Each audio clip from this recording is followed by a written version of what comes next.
अस्सलाम वालेकुम दोस्तों, मैं समझता था कि ये मसला सिर्फ मेरे 85 ट्रैक्टर के साथ है, लेकिन ये मेरे भाई हैं सिजाज साहब धनोट में, इनके पास आया हूँ। ये ट्रैक्टर को परखने वाले इंसान हैं, तो इनकी बात सुन के मुझे भी थोड़ा सा ख्याल आया कि मैं इस चीज़ के बारे कंपनी को भी आगाह करूँ और यूट्यूब पे भी भेजूँ कि किसी ना किसी को शायद हया आ जाए। अब जब भी इसमें थोड़ा सा टैंकी फुल कराते हैं, जैसे 60 लीटर से ऊपर डीजल जाता है, तो ये ट्रैक्टर डीजल उछलना शुरू कर देता है। अब इसका नया ढक्कन है, बिल्कुल ज़ीरो अंदर से, ये नहीं कि रबड़ भी इसकी ख़राब हो, नहीं, रबड़ भी आपको दिखाते हैं, टाइट होती है,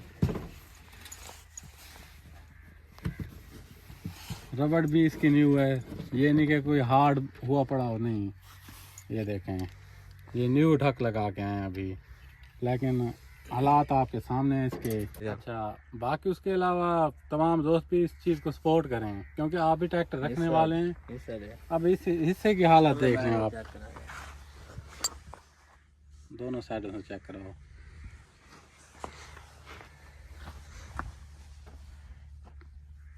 अभी ये भाई कह रहा है कि मैं सुबह इसे सर्विस करा के आया हूँ। ट्रैक्टर भी 24 मॉडल, कोई पुराना ट्रैक्टर नहीं है, और सुबह सर्विस करा के आए। रेडिएटर टोटल बंद हो चुका है, टैंक फुल कराई है, उसके बाद जैसे चलाई है फील्ड में, इसने तेल गिराना शुरू कर दिया है। अब ये मेरे साथ भी है, हर किसी के साथ है, इस मसले पे गौर करना चाहिए। अब डीजल कितना महंगा है, 264 रुपये लीटर है, तो आप अगर 2 लीटर भी, चलो डीजल गया, उसके अलावा जो इसका रेडिएटर बंद हो जाता है वो सबसे बड़ी परेशानी बनती है। तमाम दोस्तों से इल्तमास है कि इस वीडियो को ज़्यादा से ज़्यादा शेयर करना, ताकि जो पहले ढक्कन थे मेरे पास, पुराने ट्रैक्टर जो हैं, उनका ऐसा मसला नहीं था। ये इन्होंने चूड़ी वाले ढक्कन बनाए हैं, करना तो इन्होंने मतलब कुछ बेस्ट करने के लिए किया है, लेकिन काम उल्टा पड़ गया है। अब हम जलील हुए खड़े हैं। टैंकी, बड़ी टैंकी का फ़ायदा क्या है कि इसमें ज़्यादा से ज़्यादा डीजल हो और बंदा इजीली काम करता ले, लेकिन हम इसमें अब 60 लीटर डलवा के तो ना आए।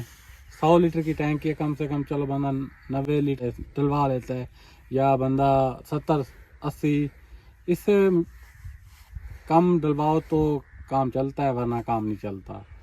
अब कंपनी से इल्तमास है कि इसके बारे में सोचा जाए। बाकी इस वीडियो के साथ इजाज़त दें, चैनल को सब्सक्राइब करें। अल्लाह हाफ़िज़।